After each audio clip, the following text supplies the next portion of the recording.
Yes, madam. Okay. So now up to yesterday we discussed about the investment decision. Now coming to the today's session, the second important decision is financing decision. Already we discussed about what is the meaning of finance, what we can do under this financing decision. Under this financing decision, three important areas are to be there. Those are capital structure and cost of capital, also leverage analysis. These are the three different chapters, three different topics which are to be there in as an important areas in the financing decision. So financing decision is concerned determination of proportion of debt and equity in the capital structure. Capital structure is nothing but the combination of debt and equity.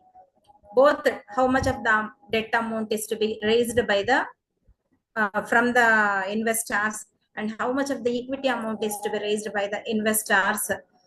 The combination of these two, sometimes completely debt kani, sometimes completely equity kani, if they raised as the capital to their business, alantappudu what is the cost of capital, what is the best capital structure, cost of capital minimize చేస్తూ profits ని maximize చేసుకోవడానికి which is the best capital structure అనేది మనం decide చేసుకోవాలంటే ఈ financing decision లో ఉన్న important topic financing capital structure ని మనం చూడాలి, క్యాపిటల్ స్ట్రక్చర్ ని తెలుసుకోవాలి. So in this financing decision, it is related to the financing mix or capital structure. ఎందుకు ఫైనాన్సింగ్ మిక్స్ అంటున్నాము? డెట్ నుంచి రేస్ చేయాలా, capital share capital, preference capital, వీటన్నింటి కాంబినేషన్ ని మనం మిక్స్ చేసి రేస్ చేసుకుంటాం కాబట్టి సమ్ టైమ్స్ కాస్ట్ ని మినిమైజ్ చేసుకోవడానికి కాస్ట్ ఆఫ్ క్యాపిటల్ ని ఫైనాన్సింగ్ మిక్స్ అంటున్నాం. Now coming to this two aspects of this capital structure, one is capital structure theories and another one is determination of optimum capital structure. In this capital structure, there are different theories, different authors, different experts in the finance are provided they developed different theories related to this capital structure. Each one specific theory will tell about how this value of the firm is get affected by the changes in the capital structure. And the second concept is determination of optimum capital structure. Optimum capital structure means whichever the cost of whichever the capital structure is to be selected by the firm with maximum profitability. And that means cost of capital అంటే మీకు అందరికి idea ఉంది కదమ్మా, capital rise చేసుకోవడానికి మనం spend చేయబోయే, మనం pay చేయబోయే కాస్ట్, అది either in the form of interest or in the form of dividend అని ఉంటుంది. సో ఈ కాస్ట్ ఇంట్రెస్ట్ అండ్ డివిడెండ్ ని విచ్ క్యాపిటల్ స్ట్రక్చర్ ని మనం ఫాలో అయితే లీస్ట్ కాస్ట్ ఆఫ్ క్యాపిటల్ మనకి అరైజ్ అవుతుందో, మాక్సిమం ప్రాఫిటబిలిటీ పాసిబిలిటీ ఉంటుందో, అలాంటి దాన్ని ఆప్టిమం క్యాపిటల్ స్ట్రక్చర్ అంటారు. సో ఇక్కడ ఈ రెండింటి గురించి మనం తెలుసుకుందాం నెక్స్ట్ స్లైడ్స్ లో. Now coming to the next slide, capital structure. So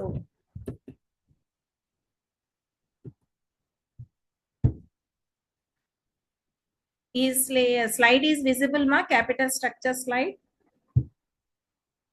Yeah, now it came. So yes madam, it is visible. Okay, yes, okay, it's came. In this the term capital structure refers to the mix of long term source of funds.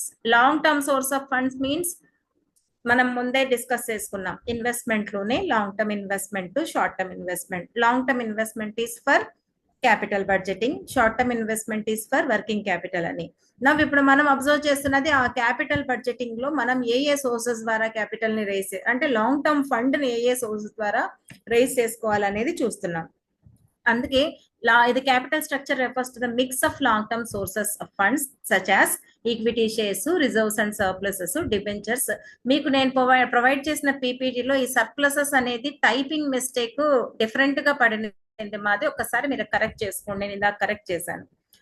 Reserves and surpluses, suppliers అని పడింది అక్కడ. Debentures, long term debt from out side sources and preference share capital, వీటన్నింటిని కలిపి మనం the long term sources of funds అంటారు. దీన్నే capital structure mix అని కూడా యూజ్ చేస్తాం. నౌ క్యాపిటల్ స్ట్రక్చర్ ని సింబాలిక్ గా మనం అంటే ఫార్ములా బేస్డ్ గా చెప్పాలి అంటే, మీకు ఎగ్జామ్ లో ఇవి అడుగుతూ ఉంటారు. Capital structure long term debt plus preferred stock plus net worth. ఈ మూడు అక్కడ మనకు కనిపిస్తే దాన్ని క్యాపిటల్ స్ట్రక్చర్ అంటాం. సమ్ టైమ్స్ అడిషనల్ గా ఇంకొకటి యాడ్ చేసి క్యాపిటల్ స్ట్రక్చర్ ఏది అని అడగచ్చు.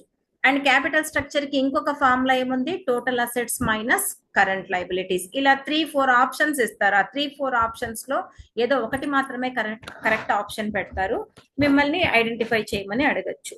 Now thus the capital structure of the firm consists of shareholders fund and debt. ఎక్కడైనా సరే క్యాపిటల్ స్ట్రక్చర్ లో డెఫినెట్ గా ఉన్న 2 మేజర్ ఐటమ్స్ ఏంటి, ఒకటి షేర్ క్యాపిటల్ ఉంటుంది, అనదర్ వన్ డెట్ క్యాపిటల్ ఉంటుంది. ఆ రెండింటి కాంబినేషన్ అంటే 30-70%, 60-40% అనేది అక్కడ మనం రైజ్ చేసుకుంటూ మిక్స్ చేసుకుని క్యాపిటల్ స్ట్రక్చర్ ని క్యాపిటల్ స్ట్రక్చర్ ని డిజైన్ చేసుకుంటాం. The capital structure of the companies plays a vital or important role in determining ఏం డిటర్మైన్ చేయడానికి, వాల్యూ ఆఫ్ ద ఫర్మ్. మన ఫర్మ్ యొక్క వాల్యూ అనేది దేని మీద డిఫైన్ అయి ఉంటుంది, capital structure of the firm మీద డిపెండ్ అయి ఉంటుంది. ఎలా అనేది థియరీస్ ఇక్కడ ఆల్రెడీ ఉన్నాయని చెప్పాను కదా, ఆ థియరీస్ ని చూస్తే మనకు తెలుస్తుంది దేన్ని బేస్ చేసుకుని ఎలా డిఫైన్ అయింది అనేది. Now coming to this optimum capital structure. Optimum capital structure definition ఏముంది ఇక్కడ, optimum capital structure is the level of debt equity proportion wear the market value per share is maximum and the cost of capital is minimum. Just now I explained. ఎక్కడైతే మనం cost of capital దాని మీద pay చేసే interest dividend తక్కువ, ఏ capital structure ని combination ని follow అయితే తక్కువ కాస్ట్ ఆఫ్ క్యాపిటల్ ఇన్కర్డ్ అవుతుందో ఆ స్టేజ్ ప్లస్ వన్స్ అక్కడ కాస్ట్ ఆఫ్ క్యాపిటల్ మినిమైజ్ అవుతుందంటే ఆటోమేటిక్ గా ప్రాఫిటబిలిటీ అనేది మాక్సిమైజ్ అవుతుంది. ప్రాఫిట్స్ ఎక్కువ వస్తున్నాయంటే డివిడెండ్స్ ఎక్కువ పే చేస్తాం. Based on that market value of the share also increased. So A condition లో అయితే market value per share maximum గా ఉండి కాస్ట్ ఆఫ్ క్యాపిటల్ మినిమం అవుతుందో అలాంటి సిచ్యుయేషన్ ని, అలాంటి డెట్ ఈక్విటీ ప్రపోర్షన్ నే ఆప్టిమమ్ క్యాపిటల్ స్ట్రక్చర్ అని అంటాం. So before taking the financing decision ఎప్పుడు కూడా బిజినెస్ ఓనర్స్ ఈ ఆప్టిమమ్ క్యాపిటల్ స్ట్రక్చర్ నే ఫాలో అవ్వడానికి, డిజైన్ చేసుకోవడానికి వాళ్ళు ట్రై చేస్తారు. Now the next slide is features of capital structure. So capital structure కి ఎలాంటి ఫీచర్స్ కావాలి, ఎవరికైనా కూడా ప్రాఫిటబిలిటీ ఉండాలి, రిటర్న్ బాగా రావాలి. సాల్వెన్సీ అంటే whatever the debts are there to them, ఆ డెట్స్ ని పే చేయగలిగే ఎబిలిటీ ఉండాలి, ability of payment of debts. అలాంటి సిచ్యుయేషన్స్ ఉన్నప్పుడు అక్కడ ఆ ఫర్మ్స్ యొక్క సాల్వెన్సీ పొజిషన్ బాగా ఉందని మనం యూజ్ చేస్తాం. అండ్ ఆ సాల్వెన్సీ పొజిషన్ బాగా ఉండాలి, ఎబిలిటీ ఎప్పుడు వస్తుందంటే ఎప్పుడైతే వాళ్ళకున్న అసెట్స్ ఎక్కువగా ఉంటాయి, ఎక్సెస్ ఆఫ్ అసెట్స్ ఉంటాయో than the liabilities, that time they have the ability to pay the debts whatever is there to the firm. So అలాంటి సిచ్యుయేషన్ ని సాల్వెన్సీ అంటాం. అలాంటి సిచ్యుయేషన్ ఉన్నప్పుడు we're able to manage the risk also when it is to be arised in the business. And flexibility, ఈ capital structure అనేది ఎప్పుడు కూడా అదేంటి, మేము 40% డెట్ 60% ఈక్విటీనే ఫాలో అవుతాము throughout the year, though the changes are there however it may be అని మనం ఫిక్స్ అయితే డెఫినెట్ గా మనం ప్రాబ్లమ్స్ ఫేస్ చేయాల్సి వస్తుంది. అలా కాకుండా depending on the market conditions, ఇప్పుడు డెట్ కి ఇంట్రెస్ట్ రేట్స్ చాలా టూ మచ్ గా ఉంటాయి మార్కెట్ లో. అలాంటప్పుడు మేము 40% ఫిక్స్ అయ్యాం కదా ముందు డెట్ రైజ్ చేసుకోవాలని, 40% మనం డెట్ రైజ్ చేసుకుంటే higher interest rates we need to pay. అలాంటి సిచ్యుయేషన్స్ లో ఇంట్రెస్ట్ రేట్స్ ఎక్కువగా ఉన్న సమయాలలో డెట్ ని తగ్గించుకొని డెట్ పోర్షన్ 30% చేసుకుని ఈక్విటీని 70% చేసుకుని క్యాపిటల్ మిక్స్ చేసుకుంటే it is very easy to reduce the cost and to increase the profitability. Next conservation and capacity. One of the important feature is conservation. When ever it is essential మనం దాన్ని conserve చేసుకుంటూ ఉండాలి. ఆ conserve చేసుకునే కెపాసిటీని కూడా మనం develop చేసుకోవాలి. అండ్ ద కంట్రోల్, ఈ క్యాపిటల్ స్ట్రక్చర్ లో one of the important feature is control. When ever it is essential మనం రైజ్ చేసుకుంటాం, అవసరం లేదు అనుకున్నప్పుడు దాన్ని కంట్రోల్ చేసుకుని ఉన్న క్యాపిటల్ ని అడ్జస్ట్ చేసుకుని స్కేర్స్ రిసోర్సెస్ ని మనం మాక్సిమం యూటిలైజ్ చేసుకుంటూ వెళ్లే పాసిబిలిటీ కూడా ఉంటుంది. Now here the next slide is determinants of capital structure. So ఇక్కడ డిటర్మినెంట్స్ అంటే factors, A factors which influence the capital structure. ఆ క్యాపిటల్ స్ట్రక్చర్ ని ఇన్ఫ్లుయెన్స్ చేసేవి ఈ ప్రతి ఒక్క పాయింట్ కింద మనం మెన్షన్ చేసుకున్న points. First one is tax benefit. Tax benefit అనేది మనకి డెట్ ద్వారా మనం ఫండ్ ని రైజ్ చేసుకుంటే మనం దాని మీద పే చేసే ఇంట్రెస్ట్ కి ట్యాక్స్ బెనిఫిట్ మనకు వస్తుంది. సో దట్ ఈ డెట్ ద్వారా రైజ్ చేసుకున్నప్పుడు క్యాపిటల్ స్ట్రక్చర్ డెఫినెట్ గా ఇన్ఫ్లుయెన్స్ అవుతుంది. Weather we are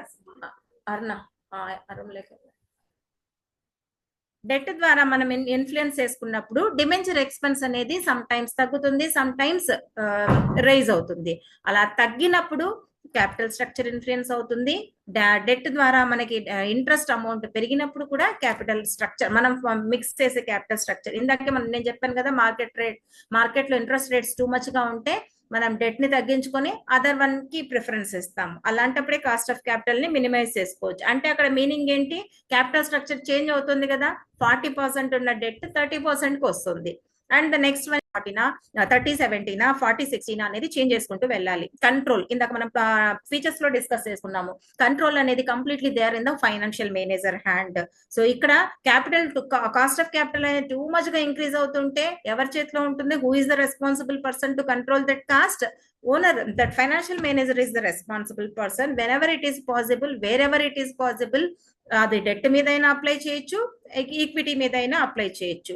degree of competition, when there is competition too much in the market regarding of the supply of capital, అలాంటప్పుడు ఆ కాంపిటీషన్ ని మనం ఫేస్ చేస్తూ వాళ్ళందరికీ చెక్ పెట్టే విధంగా మనం వెరీ ఆప్టిమం క్యాపిటల్ స్ట్రక్చర్ ని అక్కడ డిజైన్ చేసుకొని, అంటే మినిమం కాస్ట్ ఆఫ్ క్యాపిటల్ తో మాక్సిమం ఫర్మ్ యొక్క వాల్యూని మనం మాక్సిమైజ్ చేసుకునే విధంగా క్యాపిటల్ స్ట్రక్చర్ ని ఫాలో అవ్వాలి. సో కాంపిటీషన్ అనేది ఎక్కువగా ఉన్నప్పుడు క్యాపిటల్ స్ట్రక్చర్ ని మనం ఆల్టర్ చేసుకుంటూ ఆ కాంపిటీషన్ ని ఫేస్ చేస్తాం. ఇండస్ట్రీ లైఫ్ సైకిల్ అనేది ఎప్పుడు కూడా 4 or 5 స్టేజెస్ లో డిజైన్ చేసింటారు. Introductory stage, growth stage, maturity stage and declining stage, sometimes abandonment stage. అదే ఇంకొక విధంగా చెప్పాలంటే introductory, growth, maturity, saturation and declining, ఇలా 2 టైప్స్ గా మనం డిజైన్ చేసుకుంటాం. ఇంట్రడక్టరీ స్టేజ్ లో మనం యూజ్ చేయబోయే క్యాపిటల్ స్ట్రక్చర్ కి, గ్రోత్ అండ్ మెచ్యూరిటీ స్టేజెస్ లో యూజ్ చేయబోయే క్యాపిటల్ స్ట్రక్చర్ కి there may be the difference. Depending on the situations మనము ఎంత యూజ్ చేయాలి, ఎలా దాన్ని చేంజ్ చేసుకోవాలి. ఇంట్రడక్టరీ స్టేజ్ లో క్యాపిటల్ స్ట్రక్చర్ ఏది రేస్ చేసుకోవాలి, ఈక్విటీనా, డిబెంచర్సా, పోను గ్రోత్, మెచ్యూరిటీ, డిక్లైనింగ్ స్టేజెస్ లో అగైన్ ఎలా దాన్ని టర్న్ అప్ చేసుకోవాలి, అంటే రీఅరేంజ్ చేసుకోవాలి అనేది డిసైడ్ చేయాలి. కంపెనీ క్యారెక్టరిస్టిక్స్, ఇక్కడ based on the size of the company కూడా మనకి సమ్ టైమ్స్ క్యాపిటల్ స్ట్రక్చర్ అనేది చేంజ్ అవుతుంది. స్మాలర్ ఫార్మ్ అయితే దానికి ఫాలో అయ్యే క్యాపిటల్ స్ట్రక్చర్ ఒక రకంగా ఉంటుంది. అదే లార్జర్ ఫార్మ్, లార్జ్ ఆర్గనైజేషన్ అయితే దాన్ని బేస్ చేసుకొని కూడా క్యాపిటల్ స్ట్రక్చర్ ని మనం డిజైన్ చేస్తాం. స్మాలర్ ఫార్మ్ కి very limited amount of capital అవసరము, అప్పుడు అది మనం ఏదర్ షేర్స్ ద్వారా అయినా రేస్ చేసుకోవచ్చు, లేదా డిబెంచర్స్ ద్వారా అయినా కూడా రేస్ చేసుకోవచ్చు. అదే లార్జ్ స్కేల్డ్ ఆర్గనైజేషన్ అయితే డెఫినెట్ గా మనం ఆ క్యాపిటల్ స్ట్రక్చర్ ని బెస్ట్ కాంబినేషన్ తో ఆప్టిమం క్యాపిటల్ స్ట్రక్చర్ ని అక్కడ డిజైన్ చేసుకుంటేనే it is possible to get the maximum benefits and to minimise the cost. Timing of public issue అంటే ఫ్రెష్ ఇష్యూస్, అంటే ప్రైమరీ ఇష్యూ, సెకండరీ ఇష్యూ అని మీకు stock market మీద idea ఉంటే, కంపెనీ మనం కొత్తగా స్టార్ట్ చేసినప్పుడు ఫస్ట్ టైం షేర్స్ ని ఇష్యూ చేస్తే ఆ షేర్స్ ని ఇష్యూ చేసేదాన్ని ప్రైమరీ ఇష్యూస్ అంటారు. ఆ ప్రైమరీ ఇష్యూస్ లో కూడా మళ్ళీ దెర్ ఆర్ వేరియస్ టైప్స్. దాంట్లో పబ్లిక్ ఇష్యూ అనేది వన్ ఆఫ్ ది కాన్సెప్ట్. ఈ టైమింగ్ ఆఫ్ పబ్లిక్ ఇష్యూ అనేది ఎప్పుడు రైజ్ అవుతుంది అంటే whenever we need some additional funds in the organisation. అలా అడిషనల్ ఫండ్స్ అవసరమైనప్పుడు స్టార్టింగ్ ఆఫ్ ద టైమ్ లో ఫ్రెష్ ఇష్యూస్ చేసింటాం, ప్రైమరీ ఇష్యూస్ చేసింటాం, but in between of the productional activities లేదా in between of the production ఎప్పుడైనా మనకి additional support, additional orders ఏవైనా వచ్చి వాటిని టేకప్ చేయాల్సి వచ్చినప్పుడు డెఫినెట్ గా మనం ఈ పబ్లిక్ ఇష్యూస్ కి వెళ్లాల్సి వస్తుంది. అలా వెళ్ళినప్పుడు క్యాపిటల్ స్ట్రక్చర్ మళ్ళీ ఇన్ఫ్లుయెన్స్ అవుతుంది. పబ్లిక్ ఇష్యూ అంటే డెఫినెట్ గా షేర్స్ ని మనం ఇష్యూ చేస్తాం. షేర్స్ ద్వారా ఫండ్ రేస్ చేసుకుంటే ఎక్కువ ప్రాఫిట్స్ ని వాళ్ళకి మనం పే చేయాల్సి వస్తుంది. వచ్చిన ప్రాఫిట్స్ లో వాళ్ళకి డివిడెండ్ షేర్ ఇవ్వాల్సి వస్తుంది. అలా కాకుండా డెట్ ద్వారా రైజ్ చేసుకుంటే దెర్ ఇస్ ఎ ఛాన్స్ ఎంత మనకి ప్రాఫిట్స్ వచ్చినా కూడా వాళ్ళకి యాజ్ పర్ అవర్ అగ్రిమెంటే మనం ఇంట్రెస్ట్ ని పే చేస్తాం, ఏదర్ 14, 15, 16 అనేది. సో అలా ఈ టైమింగ్ ఆఫ్ పబ్లిక్ ఇష్యూ అనేది in the starting of the time అంటే క్యాపిటల్ స్ట్రక్చర్ లో ఒక రకంగా చేంజెస్ తీసుకుంటాము, ఎక్కువ ఈక్విటీని తక్కువ డెట్ ని అలా ఆల్టర్ చేసుకుంటాము. అదే మిడిల్ ఆఫ్ ద టైమ్ అంటే there is no option, definite గా అప్పుడు షేర్ క్యాపిటల్ కే వెళ్తాము. లేదు ఇంకా కొంచెం మనకి కావాల్సింది వెరీ లిమిటెడ్ అమౌంట్ అయినప్పుడు బ్యాంక్స్ సపోర్ట్ తీసుకొని మనం ఆ పబ్లిక్ ఇష్యూస్ ని, that means additional amount requirement ని మేనేజ్ చేస్తాం. అలా ఈ టైమింగ్ ఆఫ్ పబ్లిక్ ఇష్యూ కూడా క్యాపిటల్ స్ట్రక్చర్ ని ఇన్ఫ్లుయెన్స్ చేస్తుంది. Requirements of investors the next concept. Requirements of investors ఏముంటాయి? హయ్యర్ డిమాండ్ ఉంటుంది, ఇన్ టైమ్ డివిడెండ్ పేమెంట్ ఉంటుంది, when ever investor required the original amount the cash back of that amount అనేది, ఇలాంటివి కొన్ని safety measures, ఇలాంటివి general requirements ఉంటాయి. Depending on the requirement of investors also. ఇప్పుడు investors two much గా requirements అన్ని instruct చేస్తే మనకి అలాంటి వాళ్ళు అవసరం అవుతారా? అలాంటి వాళ్ళని పెట్టుకొని హెడేక్ బేర్ చేసే కంటే ఆ డిబెంచర్ హోల్డర్స్ ని రైజ్ చేసుకుంటూ అక్కడ షేర్ హోల్డర్స్ ని తగ్గించుకుంటాం. లేదు డిబెంచర్ హోల్డర్స్ దగ్గర నుంచి మనకి ఇన్స్ట్రక్షన్స్ ఎక్కువ ఉన్నాయన్నప్పుడు షేర్ హోల్డర్స్ ద్వారా రైజ్ చేసుకుని క్యాపిటల్ ని డిబెంచర్ హోల్డర్స్ ని తగ్గించుకుంటాం. సో అలా depending on the requirements of investors also capital structure may be influenced. Period of finance, long term అయితే ఒక రకంగా, షార్ట్ టర్మ్ అయితే ఒక రకంగా. Purpose of finance, long term investment పర్పసా, షార్ట్ టర్మ్ ఇన్వెస్ట్మెంట్ పర్పసా, దీన్ని బేస్ చేసుకునే క్యాపిటల్ స్ట్రక్చర్ ని షార్ట్ టర్మ్ అయితే డెట్ ని ప్రిఫర్ చేస్తాము, లాంగ్ టర్మ్ అయితే ఈక్విటీని ప్రిఫర్ చేస్తాం. డెట్ అనేది మోర్ దాన్ 1 year పీరియడ్ ఎప్పుడైనా కూడా మనం డెట్ రైజ్ చేసుకోవచ్చు. 2 years point of view, 5 years point of view, 3 years, 10 years. But share capital once మనం రైజ్ చేసుకుంటున్నాము అంటే till closing of the organisation ఆ షేర్ క్యాపిటల్ మనతోనే ఉంటుంది. After closing of that only that may be disbursed to the original people. And the legal requirements, depending on the legal requirements also capital structure may vary, or capital structure may influence whether highly or very lower amount of changes are to be there. Ante combination of this capital structure may be vary slightly or maximally. Now coming to the next capital structure theories. ఈ capital structure theories మీద definite గా bit అనేది మీకు అడుగుతారు, ఏదో ఒకటైనా అడుగుతూ ఉంటారు. సో టోటల్ గా ఇక్కడ 4 ఇంపార్టెంట్ థియరీస్ ఉన్నాయి క్యాపిటల్ స్ట్రక్చర్ లో. All those theories may influence the capital structure, cost of capital and the valuation of the firm. So ఈ 3 అంటే capital structure 40-60, cost of capital, interest to dividend, valuation of the firm, how these 3 are influence the valuation of the firm and what is the relationship in between of these 3 అనేదే ఈ 4 theories explain చేస్తాయి. So ఆ theories ఏంటో first మనం చూద్దాం. Net income approach, net operating income approach, traditional approach, Modigliani and Miller approach. 1 by 1 ఒక్కొక్కటి ఇక్కడ note చేసాము, చూద్దాం. Now the first theory is net income approach. దీన్ని NI approach అని కూడా షార్ట్ కట్ లో ఇస్తూ ఉంటారు సమ్ టైమ్స్. సో ఈ నెట్ ఇన్కమ్ అప్రోచ్ అనే థియరీని డెవలప్ చేసిండేది డేవిడ్ డ్యూరాండ్ అనే ఆథర్. ఈ డేవిడ్ డ్యూరాండ్ అనే ఆథర్ ని కూడా ఆప్షన్స్ లో ఇస్తారు. పక్కన Ezra Solomon, David Durand, Prasanna Chandra, ఇట్లా డిఫరెంట్ నేమ్స్ ని మెన్షన్ చేస్తూ ఈ మీనింగ్, ఈ డెఫినేషన్ ఇస్తారు. నెట్ ఇన్కమ్ అప్రోచ్ యొక్క డెఫినేషన్ ఇస్తారు. లేదా net income approach, NOI approach, Modigliani and Miller approach అని పైన ఇచ్చి కింద డేవిడ్ డ్యూరాండ్ ఆప్షన్స్ ఇస్తారు. ఆ ఆప్షన్స్ అక్కడ ఇక్కడ చేంజెస్ అనేవి ఉంటాయి, కానీ బిట్ అయితే అడిగేదానికి స్కోప్ ఉంది, చాలా సార్లు అడిగారు కూడా. సో నెట్ ఇన్కమ్ అప్రోచ్ ని డెవలప్ చేసింది, డిజైన్ చేసింది David Durand. What is the meaning of this net income approach? Means a change in the proportion of capital structure will lead to a corresponding change in KO. KO ante ma ikkada overall cost of capital and V ante value of the firm. So change in the capital structure ni manam change cheste 30-70, 60-40 ila manam change cheskuntu velte ఆ change అనేది దేన్ని influence చేస్తుంది? ఇక్కడ overall cost of capital ని influence చేస్తుంది, value of the firm ని కూడా influence చేస్తుంది. And what suggest this theory is the value of the firm increases by the decreasing the overall cost of capital through higher debt proportion. ఇక్కడ value of the firm ఎప్పుడు increase అవుతుందని చెప్తోంది ఈ థియరీ? Overall cost of capital ని ఎప్పుడైతే మనం decrease చేస్తామో, ఓవరాల్ కాస్ట్ ఆఫ్ క్యాపిటల్ అంటే మనం పే చేసే interest dividend to the investor suppliers కి మనం పే చేసే ఇంట్రెస్ట్ డివిడెండ్ ఎప్పుడైతే తగ్గుతుందో అప్పుడే హయ్యర్ డెట్, అప్పుడే మన వాల్యూ ఆఫ్ ద ఫర్మ్ పెరుగుతుంది అని అంటున్నారు. ఎప్పుడు తగ్గుతుంది ఓవరాల్ కాస్ట్ ఆఫ్ క్యాపిటల్ అనేది? వచ్చిన ప్రాఫిట్ అంతటిని కూడా మనం ఇంట్రెస్ట్ రిమైనింగ్ ఎక్స్పెన్స్ అంతా పే చేసిన తర్వాత మిగిలిన సర్ప్లస్ వాల్యూ అంతా ఎవరికి పే చేయాలి? ఈక్విటీ షేర్ హోల్డర్స్ కి పే చేయాలి. అలా ఈక్విటీ షేర్ హోల్డర్స్ కి పే చేసేటప్పుడు డివిడెండ్ ప్రాఫిట్స్ అంతా కూడా డివిడెండ్ ఫామ్ లో వాళ్ళకి డిస్ట్రిబ్యూట్ అయిపోతాయి. అలా డిస్ట్రిబ్యూట్ అయినప్పుడు వాల్యూ ఆఫ్ ద ఫర్మ్ అనేది డిక్రీజ్ అయ్యేదానికి స్కోప్ ఉంటుంది. అలా కాకుండా వాల్యూ ఆఫ్ ద ఫర్మ్ ని మనం రియల్ గా ఇంక్రీజ్ చేసుకోవాలి అంటే ఎప్పుడు అది పాసిబుల్ అవుతుంది? ఓవరాల్ కాస్ట్ ఆఫ్ క్యాపిటల్ ని డిక్రీజ్ చేసుకోవాలి. ఎలా? Through higher debt proportion. అంటే ఇప్పుడు 40 డెట్ 60 ఈక్విటీ అనుకున్నాం కదా, రివర్స్ లో 40 ఈక్విటీ 60 డెట్ కాంబినేషన్ ని మనం ఫాలో అయినప్పుడు overall cost of capital decrease అవుతుంది, value of the firm increase అయ్యేదానికి ఛాన్స్ ఉంటుంది. అలా అని ఈ డేవిడ్ డ్యూరాండ్ అని ఆయన సజెస్ట్ చేశాడు ఈ థియరీ ద్వారా. ఎగ్జాంపుల్ ఇక్కడ కింద ఇచ్చిన్నాను. If the equity debt mix is 20-80% from 50-50%. ఇక్కడ 50-50% నుంచి అంటే 50 ఈక్విటీ 50 డెట్ ఉండేది ప్రీవియస్ గా, అది ఇప్పుడు ఎంతకు చేంజ్ అయింది? 20 ఈక్విటీకి 80 డెట్ కి చేంజ్ అయింది. అలా చేసినప్పుడు positively impact the value of the firm and increases the value per share also.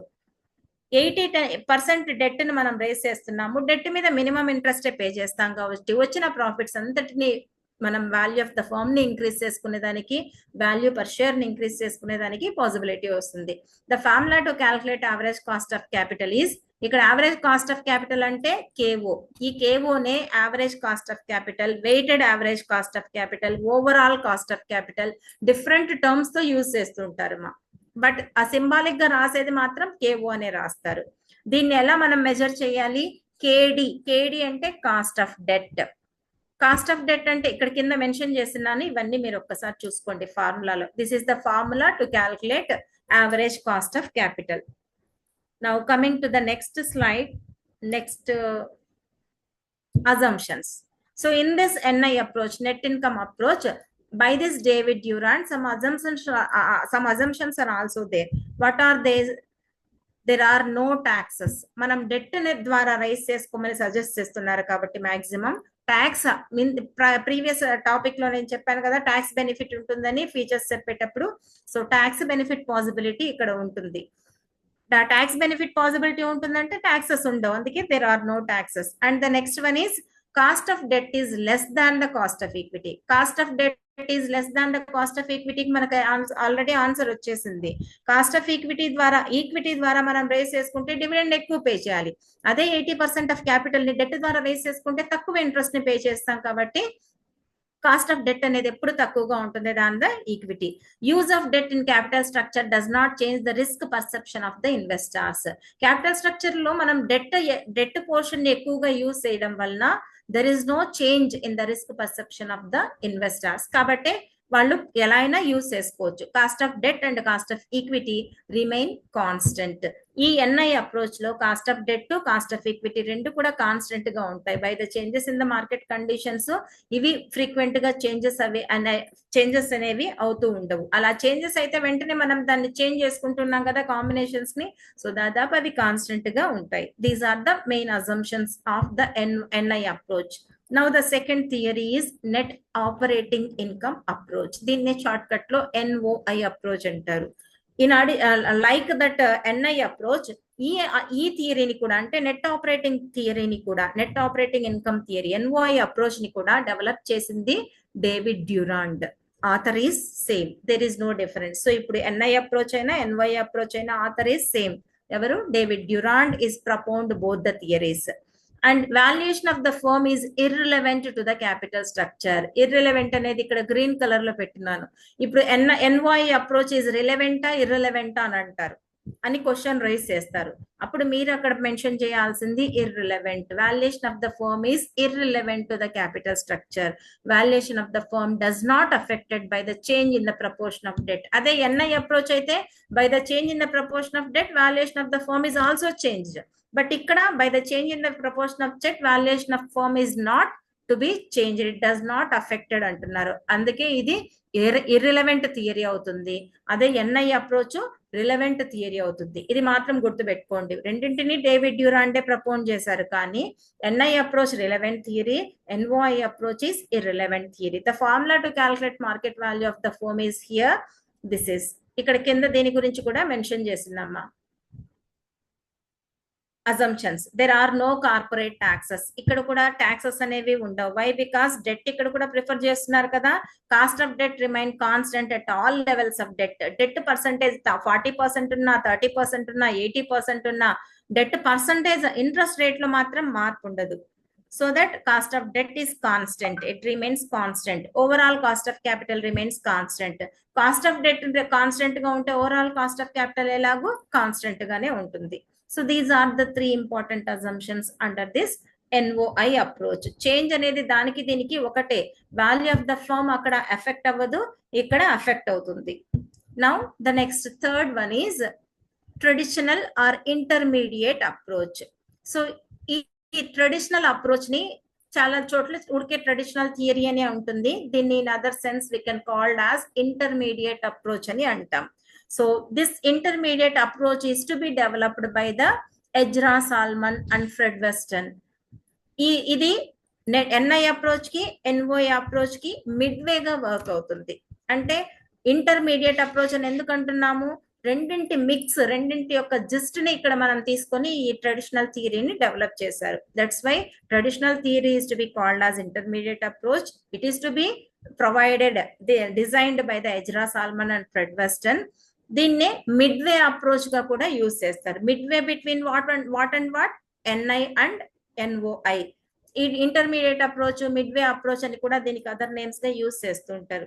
The crux of this approach is ఏంటి, through a judicious combination of debt and equity firm increases its value and reduces cost of capital. First దాంట్లో ఏం చెప్పారు, debt ని increase చేసుకోవడం ద్వారా value of the firm increase అవుతుంది, cost of capital decrease అవుతుంది అని చెప్పారు. సెకండ్ దాంట్లో ఏం చెప్పారు, డెట్ అండ్ ఈక్విటీ అని కాకుండా ఈ డెట్ వలన వాల్యూ ఆఫ్ ద ఫర్మ్ అనేది ఇన్ఫ్లుయెన్స్ కాదు, డెట్ పెంచినా తగ్గించినా వాల్యూ ఆఫ్ ద ఫర్మ్ అనేది ఇన్ఫ్లుయెన్స్ కాదు, it is constant in nature అని చెప్పారు. ఇక్కడ ఏం చెప్తున్నారు, judicious combination of debt and equity అంటున్నారు. చాలా అబ్జర్వ్ చేసి అండ్ అక్కడ వాళ్ళు ఫైనల్ గా ఒక కాంబినేషన్ ఆఫ్ డెట్ అండ్ ఈక్విటీని ఫిక్స్ చేసుకుంటారు. అలా ఫిక్స్ చేసుకున్న తర్వాత ఫర్మ్ యొక్క వాల్యూ ఇంక్రీజ్ అవుతుంది అండ్ కాస్ట్ ఆఫ్ క్యాపిటల్ అనేది డిక్రీజ్ అవుతుంది. అలాంటి సిచ్యుయేషన్ ఎప్పుడైతే వస్తుందో దాన్ని ట్రెడిషనల్ థియరీ అంటారు. As per traditional theory, judicious combination of debt and equity increases the firms value and reduces the cost of capital. That's why the risk to the investors as well as to the creditors would increase, also financial risk also. ఇక్కడ ఏముంది, రెండు firm value increase అవుతుంది, cost of capital reduce అవుతుంది. ఆ combination of debt and equity ఏ మాత్రం మళ్ళీ change అయినా again it may be influenced. ఇలాంటి సిచ్యుయేషన్స్ లో ఇన్వెస్టర్స్ కి రిస్క్ ఉంటుంది అండ్ సమ్ టైమ్స్ క్రెడిటార్స్ నుంచి కూడా మనం ఫండ్ రైజ్ చేసుకుంటాం, అలాంటి క్రెడిటార్స్ కి కూడా రిస్క్ ఉంటుంది. ఈ రెండు రిస్క్లు ఎప్పుడైతే యాడ్ అవుతాయో ఓవరాల్ గా దీన్ని మనం ఫైనాన్షియల్ రిస్క్ గా ట్రీట్ చేస్తాం. సో ఈ ట్రెడిషనల్ అప్రోచ్ లో ఫైనాన్షియల్ రిస్క్ అనేది ఇంక్రీజ్ అయ్యేదానికి ఛాన్సెస్ ఉన్నాయి. Now here also, like to that NI and NOI, some of the assumptions are there. What are those assumptions? The rate of interest on debt remains constant for a certain period. Rate of interest to ఈ previous దాంట్లో assumption ఏంటి, అది size of debt పెరిగినా తగ్గినా there is no change in the cost of capital అని అన్నారు, అంటే interest rate లో మార్పు ఉండదని. బట్ ఇక్కడ మాత్రము up to a certain extent, అంటే ఒక 5 lakhs వరకు మాత్రమే రేట్ ఆఫ్ ఇంట్రెస్ట్ అనేది కాన్స్టెంట్ గా ఉంటుంది. 5 years వరకు, certain up to certain period 3 years 5 years గా మనం డెట్ ని రేస్ చేసుకుంటే టిల్ దట్ పీరియడ్ మాత్రమే అది కాన్స్టెంట్ గా ఉంటుంది. మోర్ దాన్ దట్ మనం డెట్ ని ఎక్స్టెండ్ చేసుకుంటూ వెళ్తే 8 years 10 years అలా మనం ఫర్మ్ లో యూజ్ చేస్తే ఆ డెట్ ని ఆటోమేటిక్ గా ఇంట్రెస్ట్ రేట్స్ కూడా వేరీ అవుతాయి. ఇప్పుడు మన బ్యాంక్ లో లోన్ తీసుకున్నా కూడా 3 years లోన్స్ కి అయితే 1 type ఆఫ్ ఇంట్రెస్ట్ ఉంటుంది. అదే లాంగ్ టర్మ్ లోన్ తీసుకుంటే డిక్రీజ్డ్ ఇంట్రెస్ట్ రేట్ తో మనకి ప్రొవైడ్ చేస్తారు లోన్ ఫెసిలిటీని. అలాగే డిపాజిట్స్ మనం చేసిన బ్యాంక్ లో షార్టర్ పీరియడ్ కి అయితే తక్కువ ఇంట్రెస్ట్ పే చేస్తారు, లాంగర్ పీరియడ్ కి డిపాజిట్స్ చేస్తే బ్యాంక్ లో ఎక్కువ ఇంట్రెస్ట్ పే చేసేదానికి స్కోప్ ఉంటుంది. లైక్ ఇక్కడ కూడా for certain period of time interest rate అనేది చేంజ్ ఉండదు, but after that it also change according to that. And the next, the expected rate by equity shareholders remain constant or increase gradually. Equity share holders యొక్క rate of return అనేది కొంతవరకు ఇక్కడ కూడా constant ఉంటుంది. Some times there may be the chance to increase also. Gradual గా ఇప్పుడు firm starting period లో తక్కువ ప్రాఫిట్ ఉంటుంది, పోను ప్రాఫిట్స్ పెరుగుతాయి, అలాగే డివిడెండ్ రేట్స్ కూడా పెరుగుతాయి, కాబట్టి ఇంక్రీజ్ అయ్యేదానికి స్కోప్ ఉంటుంది. And the weighted average cost of capital first decrease అవుతుంది అండ్ దెన్ ఇంక్రీజెస్. సో ఈ ట్రెడిషనల్ అప్రోచ్ లో రెండింటి మిక్స్ అంటున్నాం కదా. ఫస్ట్ వన్ ఏం చెప్తుంది, value of the firm increase అవుతుంది by the debt increase in debt అని చెప్తారు, by the decrease in debt అని. అలాగే సెకండ్ వన్ ఏం చెప్తుంది, డెట్ ఇంక్రీజ్ అయినా డిక్రీజ్ అయినా value of the firm affect కాదని చెప్తుంది. బేస్డ్ ఆన్ దట్ ఆ రెండింటిని మనం మిక్స్ చేసి చెప్పాలంటే ఇక్కడ ఏమొస్తుంది, అప్ టు సర్టన్ ఎక్స్టెంట్ ఇది డిక్రీజ్ అవుతుంది first, and then weighted average cost of capital raise అవుతూ వెళ్తుందని చెప్తున్నారు. These are the important assumptions under the traditional approach, or in other sense called as intermediate approach. Now coming to the last one is Modigliani and Miller approach. దీన్ని simple గా MM approach అంటారు. ఇదే MM approach again dividend theories లో కూడా మనం చూస్తాం. Capital structure theories లో మోడిగ్లిని and Miller అని ఆయన సజెస్ట్ చేశాడు, థియరీని డెవలప్ చేశాడు. అలాగే డివిడెండ్ పాయింట్ ఆఫ్ వ్యూ కూడా మోడిగ్లిని అండ్ మిల్లర్ థియరీని డెవలప్ చేశాడు. మోడిగ్లిని అండ్ మిల్లర్ ప్రకారము what is the meaning of this, what is there under this approach అనేది ನಾವು చూద్దాం. MM theory relating to the relationship between cost of capital and valuation is similar to the NOI approach. ఇక్కడ relationship అనేది cost of capital కి valuation కి ఇక్కడ measure చేస్తాము. ఆ రిలేషన్షిప్ ఎలా ఉంటుంది అంటే ఎన్ఓఐ అప్రోచ్ లో ఎలా ఉంటుందో ద సేమ్ ఇక్కడ కూడా ఈయన ప్రొజెక్ట్ చేస్తున్నారు. As per that NOI approach ఎలా ఉంది, ఎన్ఓఐ అప్రోచ్ లో value of the firm does not effected అనే కదా ఇచ్చిన్నారు అక్కడ. సో ఆ సేమ్ ఇక్కడ కూడా according to this Modigliani and Miller approach value of the firm does not effect. The main idea of this MM theory is that the capital structure of your company does not affect its overall value. Same point ni NOI approach ni manam ikkada dub ga teesukovachu. According to this approach, the value of the firm is independent of its capital structure.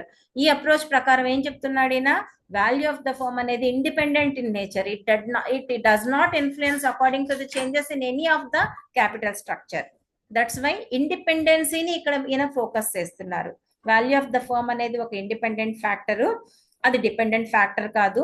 ఎందులో changes వచ్చినా capital structure లో combination లో ఎలా changes అక్కడ modify అయినా కూడా ఇక్కడ ఈ ఫర్మ్ యొక్క వాల్యూ అనేది డిస్టర్బ్ అవ్వదు. And assumptions of this Modigliani and Miller థియరీకి ఎలా ఉన్నాయి, నో టాక్సెస్. ఈ టాక్స్ పాయింట్ అన్నింటికి కామన్ గా ఉంది, ఆల్ థియరీస్ కి taxes is 0 and transaction cost equals to 0. ఈ మోడిగ్లిని మిల్లర్ అప్రోచ్ ప్రకారము ట్రాన్సాక్షన్ కాస్ట్ కూడా 0 గానే చూపిస్తున్నారు. Flotation cost at the time of issue of the shares some nature of cost is to be incurred. ఆ nature of the cost లని flotation cost అంటారు, అది కూడా 0 గానే ఉంటుంది. నెక్స్ట్ సిమెట్రికల్ ఇన్ఫర్మేషన్ అంటే సేమ్ ఇన్ఫర్మేషన్ కూడా సేమ్ ఇన్ఫర్మేషన్ యాక్సెస్ చేస్తారు both by investors and corporates. There is no change, similar గానే ఉంటుంది మనము అనలైజ్ చేసే ఇన్ఫర్మేషన్ అనేది. అంటే డెట్ రేట్స్ కానీ డివిడెండ్ రేట్స్ కానీ అండ్ ఇన్వెస్టర్స్ డీటెయిల్స్ ఇలాంటివన్నీ కూడా there is no variation in between of one to another. Information అనేది మనం యాక్సెస్ చేసుకునేది సిమిలర్ ఇన్ఫర్మేషన్ ని యాక్సెస్ చేసుకుంటూ both investors and corporate people are taking their decisions. Now the last one is no corporate dividend tax. Additional గా ఇది ఒక point చెప్తున్నారు, companies కి కూడా ఇక్కడ కార్పొరేట్ డివిడెండ్ ట్యాక్స్ అనేది ఇష్యూ చేయరు, కార్పొరేట్ డివిడెండ్ ట్యాక్స్ అనేది ఫిక్స్ చేయరు, కలెక్ట్ చేయరు. These are the assumptions of Modigliani and Miller approach. So with this capital structure is over. Capital structure లో మీరు అబ్జర్వ్ చేయాల్సింది మెయిన్ గా ఆప్టిమమ్ క్యాపిటల్ స్ట్రక్చర్ మీనింగ్ ఏంటి, definition combination of best with minimum cost of capital and maximum value of the firm. And next one, theories లో 4 important theories ఉన్నాయి కదా, ఆ 4 important theories యొక్క ఆథర్స్ ఎవరు, అండ్ దెన్ ఆ 4 important theories యొక్క relevancy, రిలవెంటా ఇవి మీరు చూసుకుంటే చాలు. వాల్యూ ఆఫ్ ద ఫర్మ్ ని ఎఫెక్ట్ చేస్తాయా లేదా, ఇవి ఒకటి మీరు అబ్జర్వ్ చేసుకుంటే చాలు. Now coming to the leverage analysis. So leverage means it's nothing but the surplus. టెక్నాలజీలో లివరేజ్ అంటే it's nothing but the surplus. ఆ సర్ప్లస్ అనేది ఎలా వస్తుంది, ఒక అసెట్ ని మనం ఎంప్లాయ్ చేస్తే దాని నుంచి మనం యూజ్ అంటే దాని నుంచి మనము బెనిఫిట్ తీసుకుంటాం. ఆ బెనిఫిట్ తీసుకున్నప్పుడు మనం ఆ మిషన్ మీద ఒక అసెట్ మీద పెట్టిన ఎక్స్పెండిచరు, దాని నుంచి తీసుకోబోయే బెనిఫిట్, ఈ రెండింటిలలో బెనిఫిట్ ఎక్కువగా మనకి అనిపించినప్పుడు, అంటే సర్ప్లస్ వాల్యూ ఉంటేనే బెనిఫిట్ ని, అప్పుడు దాన్ని లివరేజ్ అంటారు. సో ఇక్కడ ఈ లివరేజ్ అనేది ఎలా వస్తుందంటే, by employing an asset whenever there is a chance of getting more amount of receipts than the expenses, ఆ more and amount of receipts నే లివరేజ్ అంటారు. ఈ లివరేజెస్ అనేవి 2 టైప్స్ గా ఉంటాయి, ఆపరేటింగ్ లివరేజ్ అని, ఫైనాన్షియల్ లివరేజ్ అని. అవి నెక్స్ట్ స్లైడ్స్ లో చూద్దాం. ఫస్ట్ లివరేజ్ గురించి చూద్దాం. Leverage refers to the use of borrowed capital to amplify potential returns or losses on investment, and it comes with advantages and మనకి కూడా మనం ప్రాఫిట్స్ ని గెయిన్ చేయాలన్నా, మనం తీసుకోవాలి అన్నా కూడా డెఫినెట్ గా దాంట్లో రిస్క్ అనేది ఇన్వాల్వ్ అయి ఉంటుంది. ఆ రిస్క్ ని మనం ఎఫిషియెంట్ గా మేనేజ్ చేసినప్పుడే there is a possibility of getting returns, getting surplus value. So ఇక్కడ మనం క్యాపిటల్ ని డెఫినెట్ గా, అది మన ఓన్ అమౌంట్ కాదు, క్యాపిటల్ ని మనం బారో చేయాలి. Whether it is debenture capital or share capital, దాన్ని అయితే మనం బారో చేయాలి. అట్ ఫస్ట్ బారో చేసి దాని మీద వచ్చే రిటర్న్స్ ఎలా ఉన్నాయి, ఎలా వస్తాయి రిటర్న్స్, హైయెస్ట్ రిటర్న్స్ రావాలంటే there may be that definitely there may be higher risk. When we are able to face that higher risk, then only higher benefits అనేవి, హయ్యర్ రిటర్న్స్ అనేవి అందులో వస్తాయి. సో ఆ హయ్యర్ రిటర్న్స్ ఫెసిలిటీ, అబిలిటీ ఎప్పుడైతే ఉంటుందో, ఎప్పుడైతే financial manager create చేసుకోగలుగుతాడో, that టైమే ఆ లివరేజ్ అనేది మనం ఎంజాయ్ చేయగలుగుతాం. From the financial management point of view, leverage అంటే మీనింగ్ ఏంటి?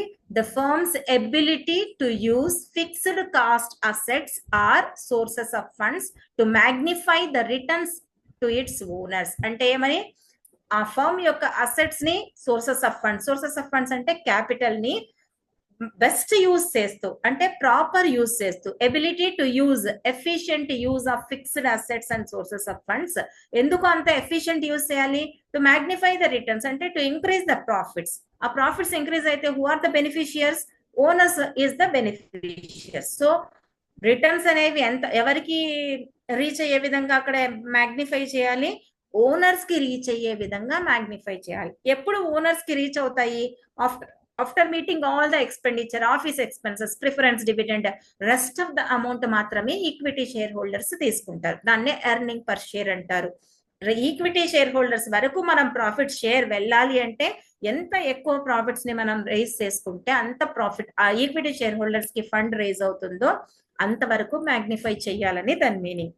And according to the James Hahn, leverage is the employment of an asset or sources of funds for which the firm has to pay fixed cost or fixed return.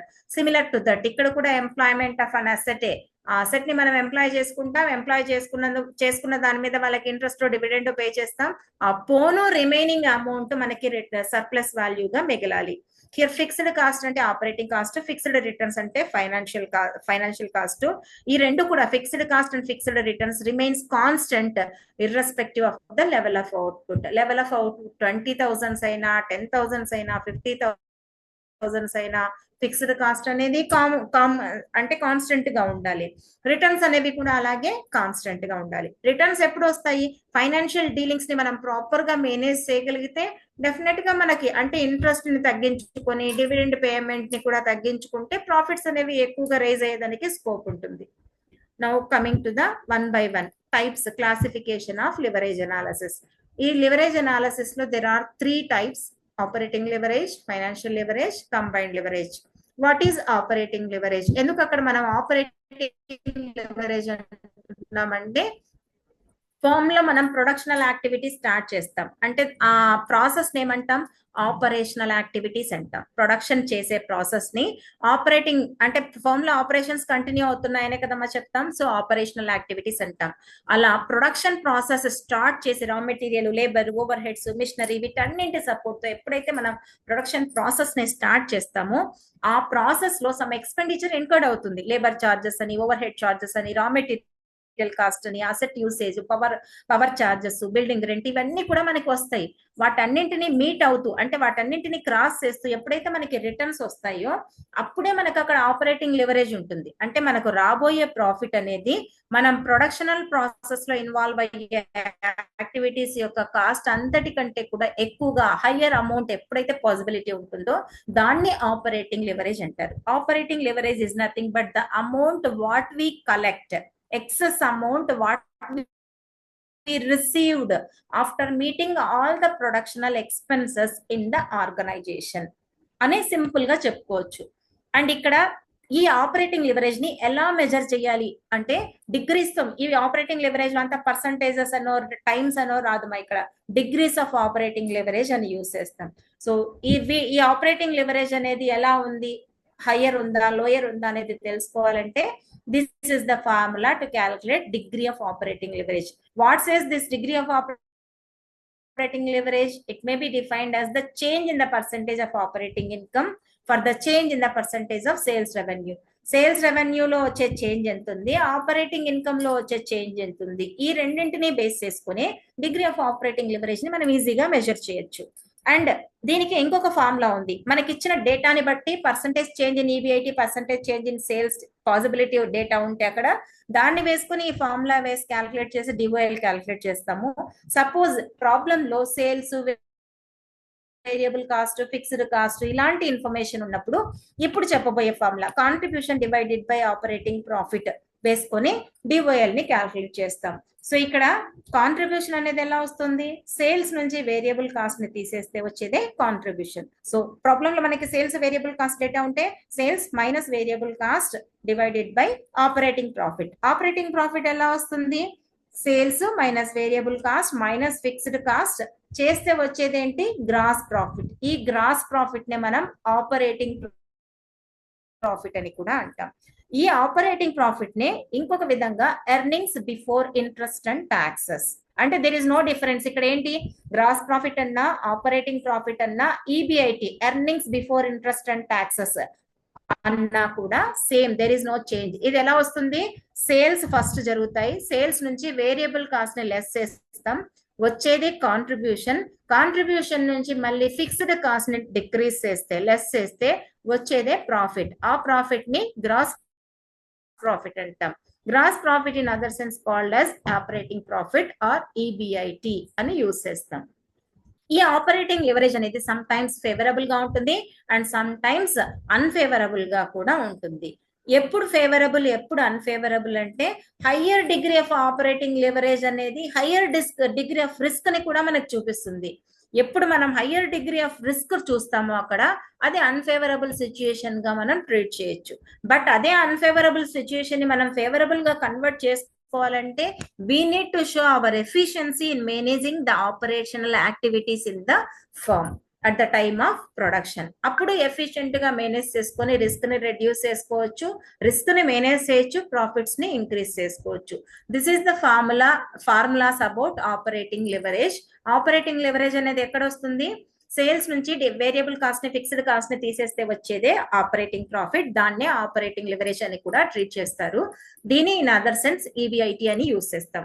Operating leverage కానీ financial leverage కానీ ఎలా దీన్ని measure చేస్తాము అంటే degree అనే term తో degree of operating leverage, degree of financial leverage, degree of combined leverage అని use చేస్తాం. The formulas to calculate operating leverage are depending on the availability of the information. 2 different periods లో EBIT problem లో ఇచ్చి sales details problem లో ఇచ్చి మీరు డివైఎల్ calculate చేయమంటే మనం ఏం చేయాలి, 2 డిఫరెంట్ పీరియడ్స్ కి ప్రీవియస్ ఇయర్ కి తర్వాత ఇయర్ కి ఎంత చేంజ్ వచ్చిందో పర్సంటేజ్ ని క్యాల్కులేట్ చేసుకుని ఆ పర్సంటేజ్ ని ఇక్కడ మెన్షన్ చేస్తూ ఫార్ములా అని క్యాల్కులేట్ చేస్తాం, సాల్వ్ చేసుకుంటాం.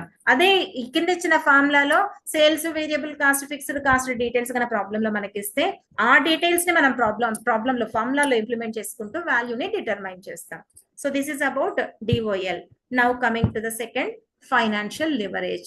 So DOL అనేది ప్రొడక్షన్ పర్పస్ ఆపరేషనల్ యాక్టివిటీస్ ని టేకప్ చేయడం ద్వారా మనం స్పెండ్ చేసిన అమౌంట్ ఇన్ రిటర్న్ మనకి వచ్చిన గ్రాస్ ప్రాఫిట్ లో నుంచి స్పెండ్ చేసిన అమౌంట్ ని తీసేస్తే వచ్చేదే ఆపరేటింగ్ ప్రాఫిట్. కానీ ఈ ఫైనాన్షియల్ ఆపరేటింగ్ అంటే అక్కడ ఆపరేటింగ్ లివరేజ్ అనేది relationship between the sales and gross profit. అంటే సేల్స్ నుంచి గ్రాస్ ప్రాఫిట్ వచ్చే వరకు మధ్యలో ఉన్న యాక్టివిటీస్ మధ్య రిలేషన్షిప్ ని తెలియచెప్పేదే ఆపరేటింగ్ లివరేజ్. అంటే వేరియబుల్ కాస్ట్ పెరిగితే కాంట్రిబ్యూషన్ తగ్గుతుంది, వేరియబుల్ కాస్ట్ తగ్గితే కాంట్రిబ్యూషన్ పెరుగుతుంది, ఫిక్స్డ్ కాస్ట్ పెరిగితే ప్రాఫిట్ తగ్గుతుంది, ఫిక్స్డ్ కాస్ట్ తగ్గితే ప్రాఫిట్ పెరుగుతుంది. ఇలా ఒకదానికి అంటే సేల్స్ నుంచి గ్రాస్ ప్రాఫిట్ మధ్యలో ఉన్న ఐటమ్స్ లో ఎలాంటి చేంజెస్ ఇన్ఫ్లుయెన్స్ అయినా ఆ చేంజెస్ వలన ఓవరాల్ గా ఆపరేటింగ్ లివరేజ్ అనేది అక్కడ ఇన్ఫ్లుయెన్స్ అవుతుంది. So that operating leverage will explains the relationship between sales and EBIT or otherwise sales and operating profit అంటారు. మనం ఒక ఇన్కమ్ స్టేట్మెంట్ వేసుకుంటే సేల్స్ నుంచి స్టార్ట్ అవుతుంది income statement. Sales minus variable cost minus fixed cost EBIT minus interest minus tax minus preference dividend, then last లో మనకి EPS అనేది వస్తుంది. ఇది ఇన్కమ్ స్టేట్మెంట్. ఆ ఇన్కమ్ స్టేట్మెంట్ లో ఫస్ట్ సేల్స్ నుంచి ఈబిఐటి లెవెల్ వరకు మధ్యలో ఉన్న ఐటమ్స్ ఉన్న రిలేషన్షిప్ ని ఎక్స్ప్లెయిన్ చేసేదే ఆపరేటింగ్ లివరేజ్. కానీ ఫైనాన్షియల్ లివరేజ్ దేని గురించి చెప్తుంది? అకార్డింగ్ టు దిస్ ఫ్లారెన్స్ అయిన ఒక author, financial leverage is the ability of the firm to use the fixed financial charges to magnify the effects of changes in EBIT on the firm's earning per share. So ఇక్కడ EBIT మనకి 2 lakhs నుంచి 4 lakhs అయింది అనుకోండి, definite గా EPS value కూడా పెరుగుతుంది. అదే EBIT 2 lakhs నుంచి 1 lakh అయితే డిక్రీజ్ అయితే ఈపీఎస్ వాల్యూ కూడా డిక్రీజ్ అవుతుంది. సో ఇక్కడ ఈ financial leverage will explain the relationship between EBIT to the EPS. EPS అంటే ఎర్నింగ్ పర్ షేర్. ఎవరికి ఎర్నింగ్ పర్ షేర్ అనేది వస్తుంది? ఈక్విటీ షేర్ హోల్డర్ కి మాత్రమే. చివర మిగిలిన ప్రాఫిట్ ని divided by number of equity share holders divide చేస్తే వచ్చేదే ఈపీఎస్. సో ఇక్కడ ఈపీఎస్ అనేది 10 రూపీస్ ఉందా, 15 రూపీస్ ఉందా, 20 రూపీస్ ఉందా అనేది దేంతో ఇన్ఫ్లుయెన్స్ అయి ఉంటుంది? దేంతో లింక్ అయి ఉంటుంది? ఈబిఐటి తో లింక్ అయి ఉంటుంది. ఈబిఐటి వాల్యూ పెరిగితే 10 రూపీస్ 15 రూపీస్ కి పోతుంది. ఈబిఐటి వాల్యూ తగ్గితే 10 రూపీస్ 8 రూపీస్ కి వచ్చే స్కోప్ అనేది ఉంటుంది. So financial leverage will explains the relationship between EBIT to the EPS. EBIT కి ఈపీఎస్ కి మధ్యలో దెర్ ఆర్ వేరియస్. ఏవవి? ఈబిఐటి అంటే earnings before interest and tax. అంటే ఆ ఎర్నింగ్స్ ఏవి? Before interest and tax. So first ఆ ఈబిఐటి వేసేసుకుని దాని తర్వాత ఈబి తర్వాత వచ్చేది ఏంటి? ఐ కదా. I stands for interest. So EBIT 5 lakhs అన్నప్పుడు దాంట్లోంచి ఇంట్రెస్ట్ తీసేస్తాం. ఇంట్రెస్ట్ ఎంత? ఒక 50,000 అనుకుందాం. ఈబిఐటి 5 lakhs నుంచి 50,000 ఇంట్రెస్ట్ తీసేస్తే వచ్చేది 4,50,000. అదేమవుతుంది? ఈబిటి అంటే ఆఫ్టర్ ఇంట్రెస్ట్ బిఫోర్ ట్యాక్స్ కదా, కాబట్టి ఎర్నింగ్స్ బిఫోర్ ట్యాక్స్ అంటాం. ఫస్ట్ ఈబిఐటి ఉండేది, ఐని తీసేసాం. ఐని తీసేస్తే మనకి ఏమొస్తుంది? ఈబిటి వస్తుంది. ఈబిటి ఇప్పుడు ఎంత ఉంది? 4,50,000. ఈ 4,50,000 లో ట్యాక్స్ సపోజ్ మనకి ఎంత వస్తుందిమా? 50% అంటారు యూజువల్ గా ట్యాక్స్. జనరల్ గా మనకి ప్రాబ్లమ్స్ లో వచ్చేది 50%, half of the amount. Half of the amount ఎంత వస్తుంది? 4,50,000 లో 2,25,000. నా 4,50,000 నుంచి ట్యాక్స్ ని కూడా తీసేస్తున్నాం. తీసేస్తే ఎంత మిగులుతుంది మనకి? 4 lakhs. అగైన్ 2,25,000 మిగులుతుంది. 2,25,000 తీసేస్తే 2,25,000 వస్తుంది. దాన్ని ఏమంటాం? ఈఏటి అంటే earnings after taxes. So earnings after taxes అంటే ఈ amount is eligible to distribute the dividend to the share holders. A share holders ఇందులో ప్రిఫరెన్స్ ఉంటారు? ఈక్విటీ వాళ్ళు ఉంటారు. సో ఈ ప్రిఫరెన్స్ ఈక్విటీలో ఫస్ట్ ప్రయారిటీ ఎవరికి పోతుంది? ప్రిఫరెన్స్ షేర్ హోల్డర్స్ కి వెళ్తుంది. సో దట్ ప్రిఫరెన్స్ డివిడెండ్ ని మళ్ళీ దాని నుంచి డిడక్ట్ చేస్తాం. 2,25,000 లో ఒక 75,000 అమౌంట్ ప్రిఫరెన్స్ డివిడెండ్ కి తీసేస్తాం.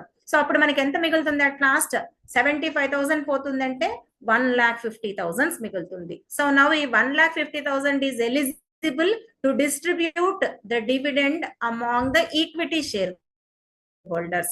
ఎలా డిస్ట్రిబ్యూట్ చేసుకుంటారు? 1,50,000 common figure, total figure. Number of share holders అక్కడ ఒక 5,000 మెంబర్స్ ఉంటారు. సో ఇప్పుడు ఎలా వస్తుంది? మా పర్ షేర్ కి ఎంత డివిడెండ్ అనేది? Total 1,50,000 divided by per share value తెలియాలి అంటే నెంబర్ ఆఫ్ ఈక్విటీ షేర్స్ ఎన్నో వేయాలి. Divided by 5,000 equity share holders ఉన్నారు అక్కడ.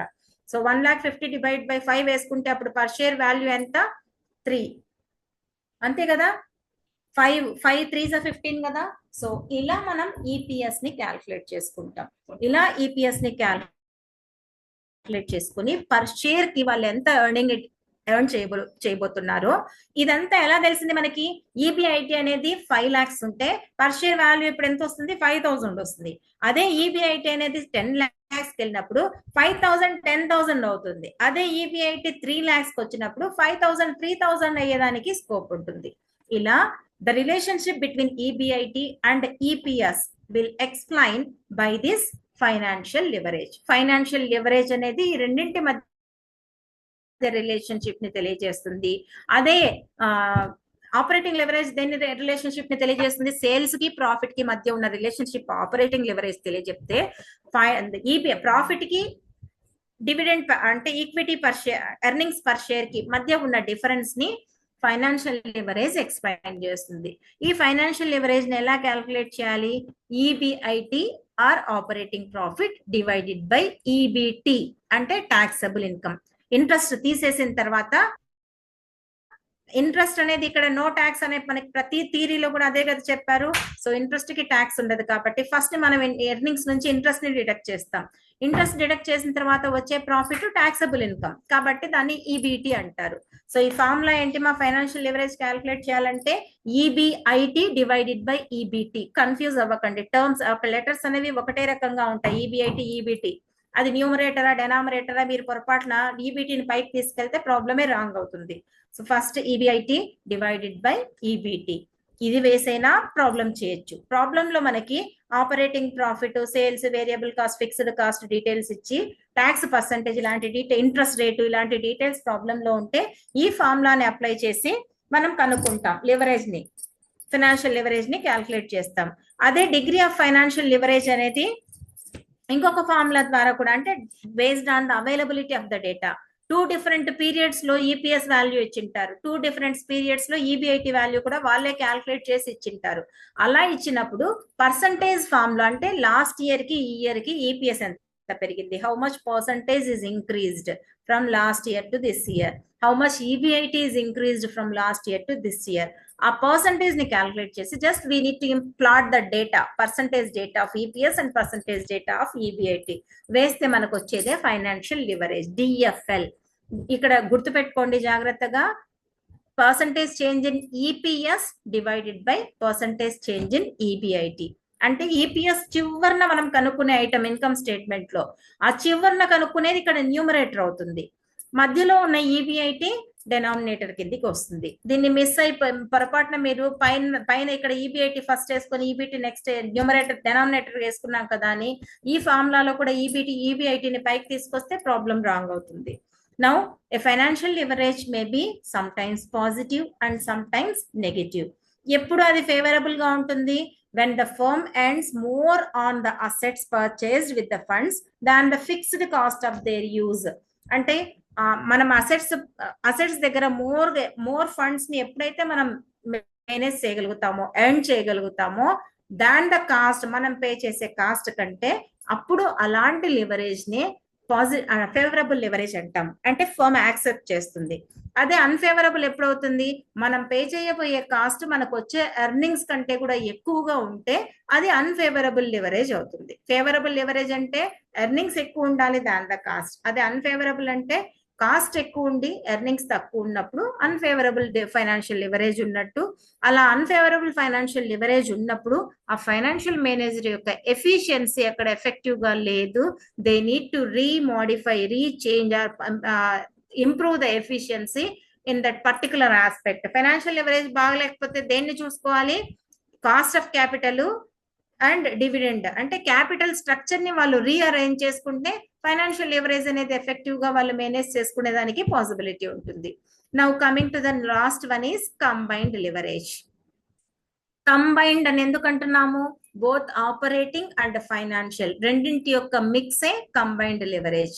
సో మీకు ఫార్ములా కూడా ఇక్కడ చూసుకుంటే ఫైనాన్షియల్ ఆపరేటింగ్ లివరేజ్ లో ఉన్న న్యూమరేటర్, ఫైనాన్షియల్ లివరేజ్ లో ఉన్న డెనామినేటర్, ఇట్లా రెండింటిని తీసుకొచ్చి క్రాస్ మల్టిప్లికేషన్స్ లో క్యాన్సల్స్ పోతాయి. రెండు ఫార్ములాస్ అక్కడ మనం పక్క పక్కన వేసి క్రాస్ మల్టిఫై చేసుకుంటే ఆ క్యాన్సిలేషన్స్ పోను, రిమైనింగ్ ఐటమ్స్ ఇక్కడ నిలబడిపోతాయి న్యూమరేటర్ గా డెనామినేటర్ గా.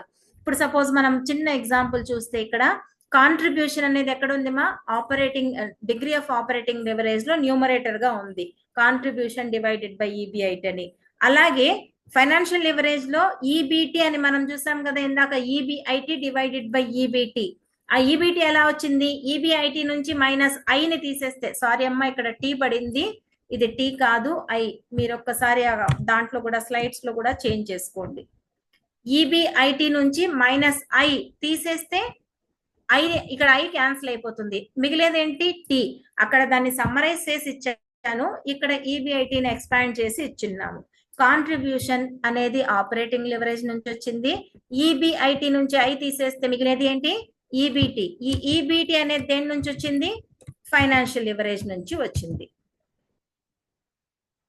So combination of both operating and financial leverages is nothing but combined leverage. there is no difference ఇక్కడ.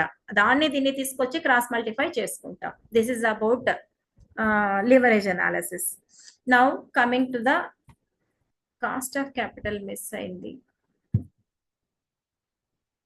So okay, cost of capital just theoretical గా కొంచెం just చెప్తానమ్మా. Already మనం దాని గురించి డిస్కస్ చేస్తూ వస్తున్నాము. కాస్ట్ ఆఫ్ క్యాపిటల్ అంటే ఆల్రెడీ మనం డిస్కస్ చేసుకున్నాం. క్యాపిటల్ మీద పే చేసే కాస్ట్ డివిడెండ్, డిబెంచర్స్ మీద పే చేసే కాస్ట్ ఇంట్రెస్ట్. సో ఇక్కడ కాస్ట్ ఆఫ్ క్యాపిటల్ ఏవేవి ఉంటాయి? డివిడెండ్, ఇంట్రెస్ట్, ఈ రెండింటిని కలిపే కాస్ట్ ఆఫ్ క్యాపిటల్ అంటాం. సో కాస్ట్ ఆఫ్ క్యాపిటల్ లో how it is possible to calculate cost of capital అంటే cost of debt, cost of preference shares, cost of equity, cost of retained earnings. There are 4 components. Cost of capital ని main గా components of cost of capital అంటే మనం చెప్పుకోవాల్సింది 4. ఏంటి? Cost of debt, cost of preference share, cost of equity and cost of retained earning. ఈ 4 components ద్వారా, అక్కడ formulas కూడా కొన్ని ఉన్నాయి, ప్రతి ఒక్క దానికి ఫార్ములా ఉంది. ఆ ఫార్ములాస్ ని అప్లై చేసి మనం cost of debt, cost of equity, cost of preference, cost of retained earnings ని క్యాలిక్యులేట్ చేసుకుంటాం. Now after ascertaining this cost of capital, ఈ 4 cost of debt, cost of equity ఇవన్నీ, now weighted average cost of capital ని మళ్ళీ calculate చేయాలి. వీటన్నింటిని individual గా మనం క్యాలిక్యులేట్ చేస్తే కాస్ట్ ఆఫ్ డెట్ ని కేడి అంటారు, కాస్ట్ ఆఫ్ ప్రిఫరెన్స్ షేర్ ని కేపి అంటారు, కాస్ట్ ఆఫ్ ఈక్విటీని కేఈ అంటారు, కాస్ట్ ఆఫ్ రిటైన్డ్ ఎర్నింగ్స్ ని కేఆర్ అంటారు.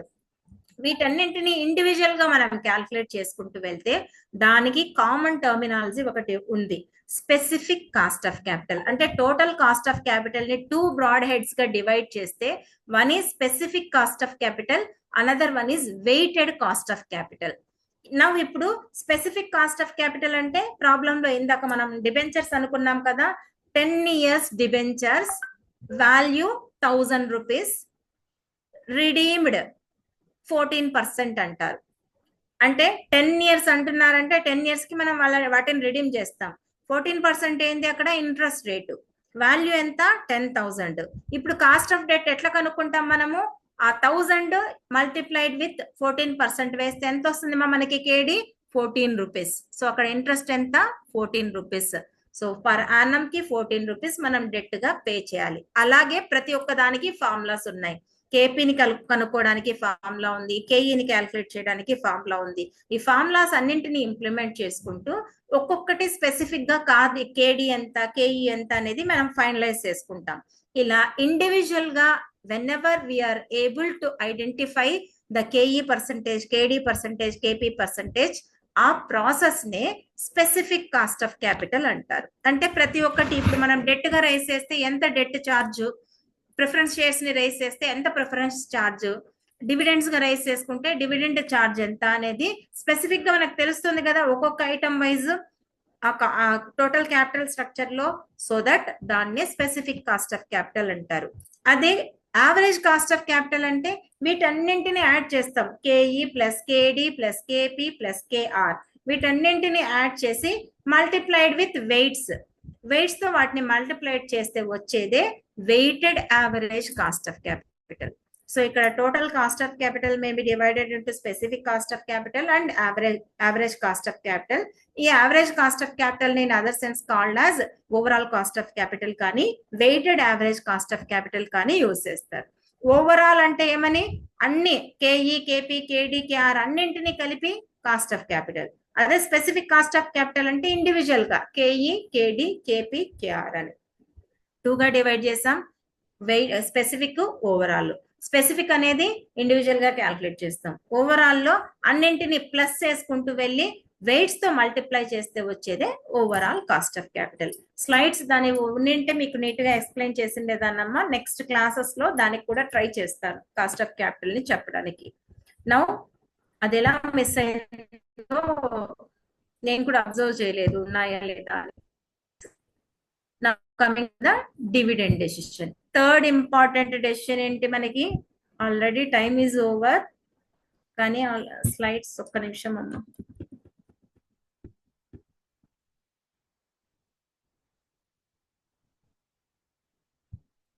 సో డివిడెండ్ డెసిషన్ 7 స్లైడ్స్ వరకు అయితే,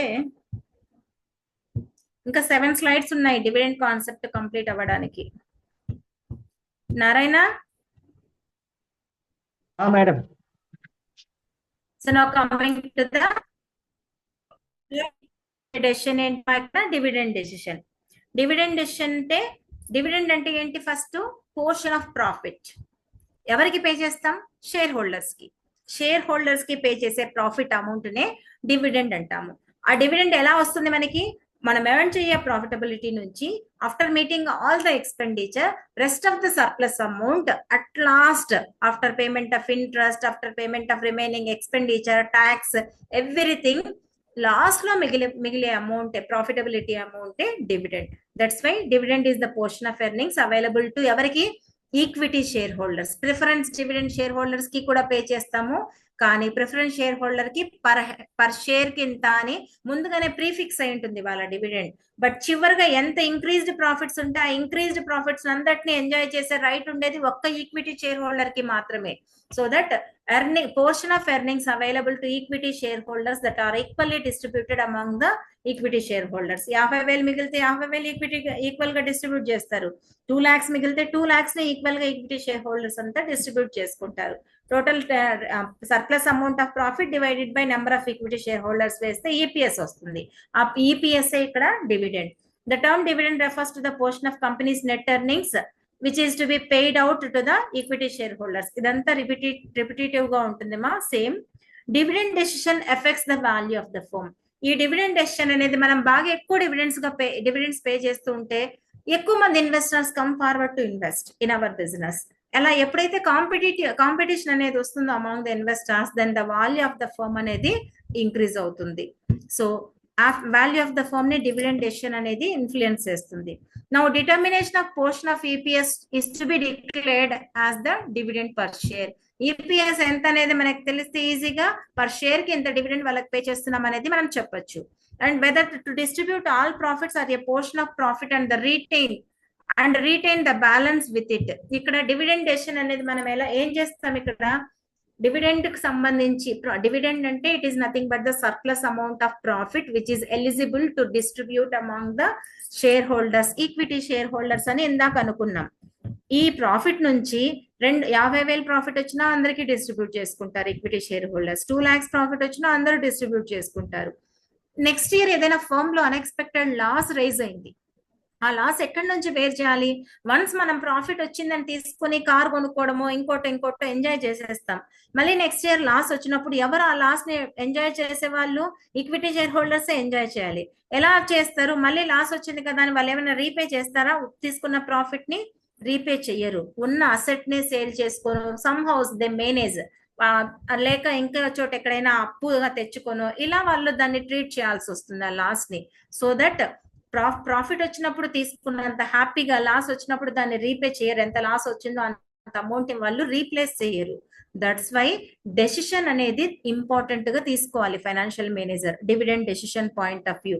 ప్రాఫిట్స్ ఎక్కువ వచ్చాయి కదా అని అంత ప్రాఫిట్స్ ని ఈక్విటీ షేర్ హోల్డర్స్ కి డివిడెండ్ గా డిస్ట్రిబ్యూట్ చేయకుండా they needs to maintain certain amount in the form of secret reserves. So అది వచ్చిన రియల్ గా పే చేసేదేమో వాళ్ళకే, వాళ్ళ ఫండే, కానీ ఓనర్స్ ఆఫ్ ద బిజినెస్ కూడా వాళ్ళే కదా. సో ఇక్కడ సీక్రెట్ రిజర్వ్స్ గా సమ్ అమౌంట్ మెయింటైన్ చేస్తూ సమ్ అసెట్ ని మనం బిల్డప్ చేస్తున్నామంటే at last winding off the firm అప్పుడు వాళ్ళే కదా దాన్ని డిస్ట్రిబ్యూట్ చేసుకుంటారు. So that some amount increased profits ఎప్పుడైతే ఫర్మ్ లో, అన్ఎక్స్పెక్టెడ్ ప్రాఫిట్స్ ఎప్పుడైతే ఫర్మ్ లో ఉంటాయో అలాంటప్పుడు they need to maintain certain amount in the form of secret reserves or reserves and surpluses. వెళ్తే ప్రాఫిట్స్ వచ్చినప్పుడు టర్న్ అప్ చేస్తారు కాబట్టి, అకౌంట్ కి ట్రాన్స్ఫర్ చేస్తారు కాబట్టి, రేపొద్దున ఎప్పుడైనా లాస్ ఇన్కర్డ్ అయినా కూడా by the usage of this there is a chance to manage, there is a chance to fulfil that loss. మళ్ళీ షేర్ హోల్డర్స్ కి పే చేసింది రిటర్న్ బ్యాక్ ఇవ్వాలంటే దే వోంట్ యాక్సెప్ట్. బట్ ఇట్లా సీక్రెట్ రిజర్వ్స్ కి maintain చేస్తున్నారంటే they accept that, they know very well about that. Losses వచ్చినప్పుడు repay చేయలేరు కాబట్టి ఇంక్రీజ్డ్ ప్రాఫిటబిలిటీ నుంచి సమ్ అమౌంట్ వాళ్ళు పక్కన పెడతారు. సపోజ్ ఎలాంటి అన్ఎక్స్పెక్టెడ్ ఈవెంట్ రైజ్ అవ్వకపోతే ఆఫ్టర్ 5 years ఆ అక్యూములేటెడ్ ప్రాఫిట్ అంతటిని కూడా మళ్ళీ ఫర్మ్ లోనే వర్కింగ్ క్యాపిటల్ గాను, ఇంటర్నల్ సోర్స్ ఆఫ్ ఫండ్ గాను వాళ్ళు యూజ్ చేస్తారు కాబట్టి each and every share holder will accept that proposal. That's why before going to take the decisions whether complete amount of profitability is to be distributed in the form of dividend to the equity shareholder or some portion of profit may be kept for the purpose of secret reserve, అలా పెట్టాలన్నప్పుడు how much amount is to be kept for the purpose of secret reserve, ఇలాంటివన్నీ కూడా వాళ్ళు decisions తీసుకోవాలి. Preferences అనేవి investors కి ఇవ్వాలి. ఆ ఇన్వెస్టర్ యొక్క ప్రిఫరెన్స్ ని బట్టి then they will take the right decision.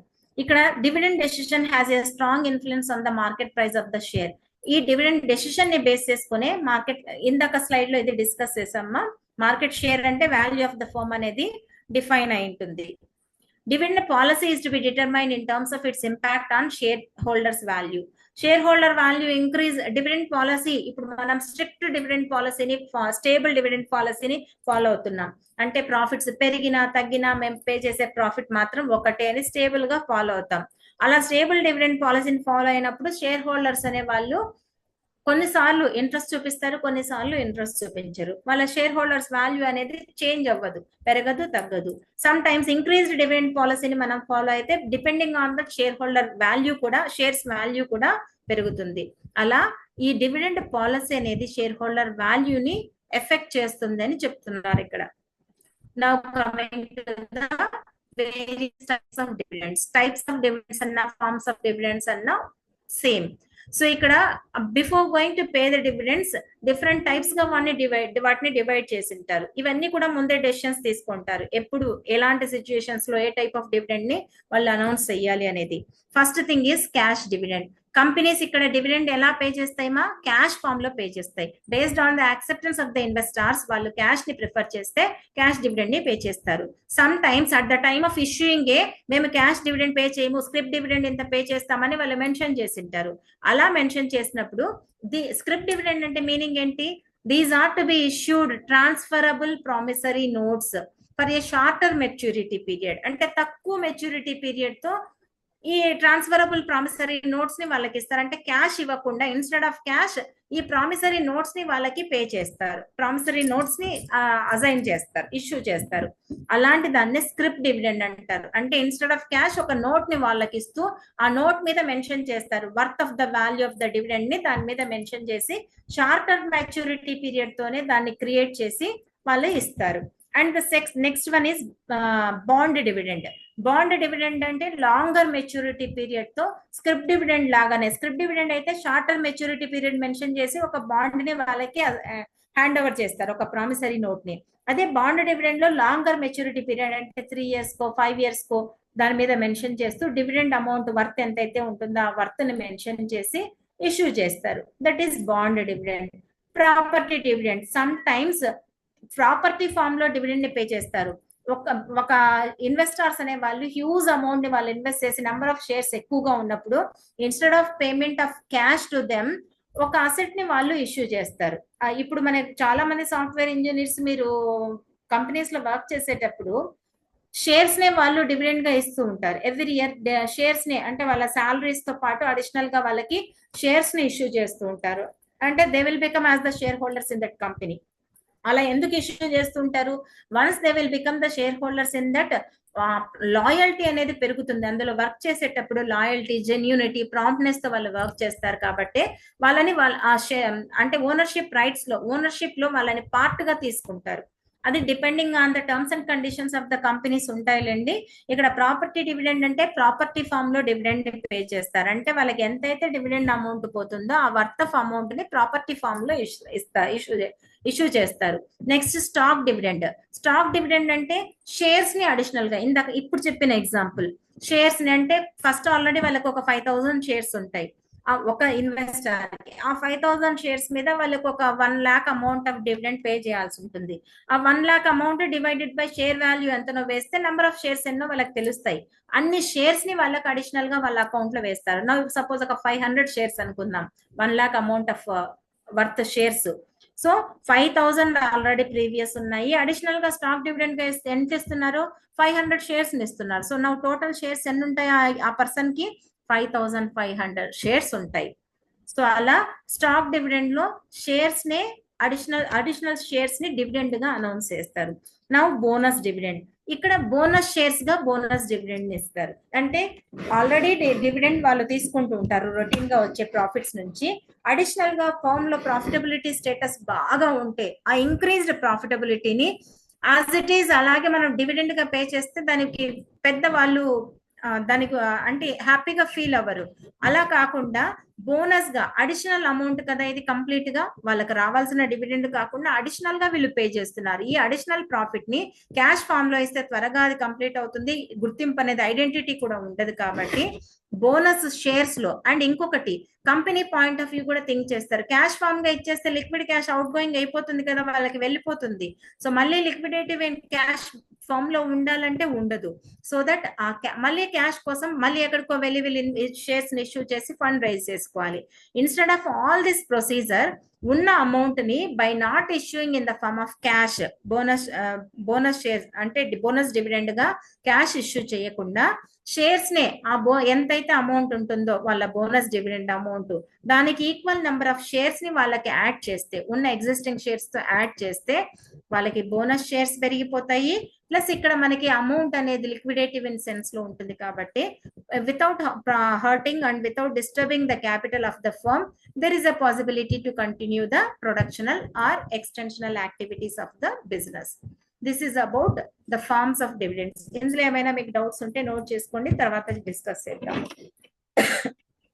Now the last topic, not last, one of the factors influencing dividend means these are all nature of the business, అంటే size of the business, age of the company, years, 5 years or 10 years, liquidity position of the company, legal rules of the company, net profit condition, insolvency rule, contractual requirements, financial needs of the company, access to the capital market అంటే complete గా external sources ని, equity share holders preference for current income, అది వాళ్ళు shares గా తీసుకుంటారా dividend గా తీసుకుంటారా, like వాళ్ళ preference, requirements of the institutional investors అంటే ఇండివిజువల్స్ కాకుండా కంపెనీస్, సమ్ ఇన్స్టిట్యూషన్స్ ఇన్వెస్ట్ చేస్తాయి మన దగ్గర ప్రాఫిటబిలిటీ కండిషన్ బాగుంటుంది in order to get increased income. So ila these are all the factors influencing the dividend decision. Before going to take the decision by the financial manager, వీటన్నింటినీ consider చేస్తూ with the access of all these, by considering all these factors, by taking as the main advantage, final గా investor అనే financial manager అనేవాడు dividend గురించి decision తీసుకుంటాడు. ఎలాంటి stable dividend పాలసీనా, increased dividend పాలసీనా అనేది decide చేసుకోవడానికి. Now coming to the next concept is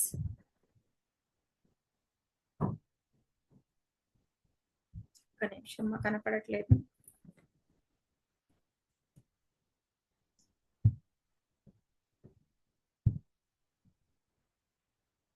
So with this, there are control objective, inflation, dividend policy of the competitor, so past dividend rates of the company.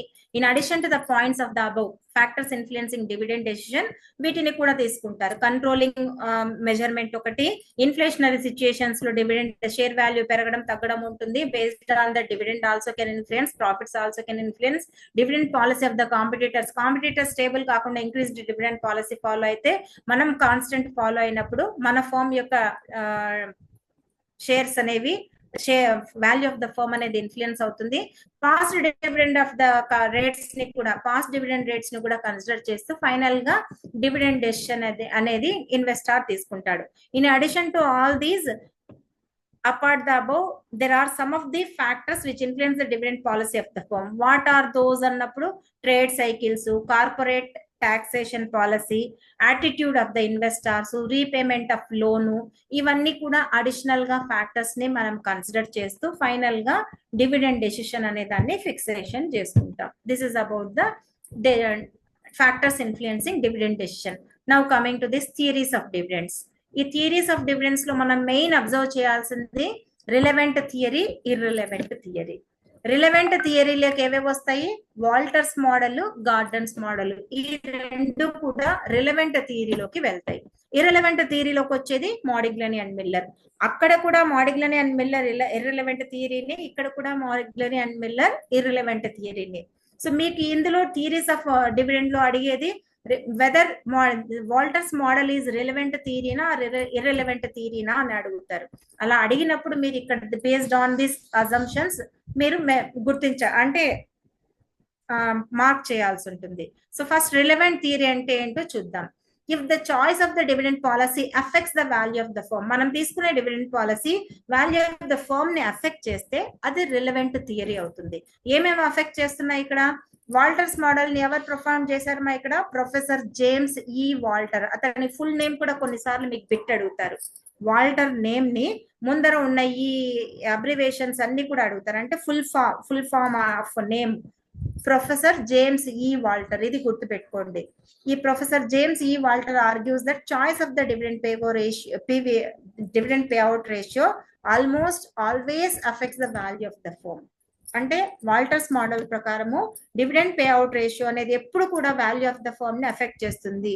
ఎక్కువ dividend payout ratio ఉంటే ఎక్కువ value of the firm వస్తుంది. తక్కువ dividend payout ratio ఉంటే value of the firm కూడా decline అయ్యేకి scope ఉంటుందనే ఈ Walter అనే ఆయన సజెస్ట్ చేస్తున్నాడు. సో దట్ దీన్ని రిలవెంట్ థియరీగా కన్సిడర్ చేస్తున్నాం. అండ్ దెన్ గార్డన్స్ మోడల్ ఏం చెప్తాడు? which contends that dividends are relevant is the Gordon's model. This model opines that dividend policy of the firm affects its value. Gordon's model point of view కూడా మనం follow అయ్యే dividend policy, తీసుకోబోయే dividend policy value of the firm ని effect చేస్తుంది. అంటే increase అయితే payout dividend policy constant అయితే ఒక రకంగా, ఇంక్రీజ్డ్ డివిడెండ్ పాలసీ ఇంకొక రకంగా, డిక్రీజ్డ్ డివిడెండ్ పాలసీతో వాల్యూ ఆఫ్ ద ఫర్మ్ కూడా డిక్రీజ్ అవ్వడం, అలాగా according to the dividend policy value of the firm effect అవుతుంది. కాబట్టి ఈ రెండు డెసిషన్స్, ఈ రెండు థియరీస్ ని రిలవెంట్ థియరీస్ గా కన్సిడర్ చేస్తున్నారు. Now coming to the another one is Modigliani and Miller theory. It is purely irrelevant theory. In this, value of the firm does not affect the shareholders' wealth. Dividend policy does not affect the value of the firm or shareholders' wealth. Dividend policy lo manam elanti dividend policy ni follow aina, payout ratio penchina tagginchina value of the firm anedi affect avadu, shareholder wealth anedi affect avadu. Danni irrelevant theory of the firm ani antaru. With this, dividend analysis is over. So today's class almost complete. Financing decision, dividend decision, రెండు decisions complete అయిపోయాయి. Cost of capital brief గా touch చేశాను. ఇంకా మీరు అవసరం అనుకుంటే నాకు messages పెడితే, మీ సార్ ద్వారా అయినా కమ్యూనికేట్ చేస్తే నేను మళ్ళీ ఒక రోజు దాని మీద క్లాస్ తీసుకుంటాను. మనకి కాస్ట్ ఆఫ్ క్యాపిటల్ ఒకటి పెండింగ్ ఉంది. ఈ rest of the concepts mergers and acquisitions అనేది ఇది మీకు సిలబస్ లో లేదనుకుంటాను, నేను చూసినట్లు లేదు. ఇది నేను వేరే పర్పస్ కి చేసుకున్న స్లైడ్స్ కాబట్టి ఉన్నాయి. ఓకే నారాయణ, మీరు ఒకసారి యాక్సెస్ ఇస్తే ఏమన్నా ఉంటే 1 or 2 డౌట్స్ క్లియర్ చేసేసి లీవ్ అవుదాం. Okay madam.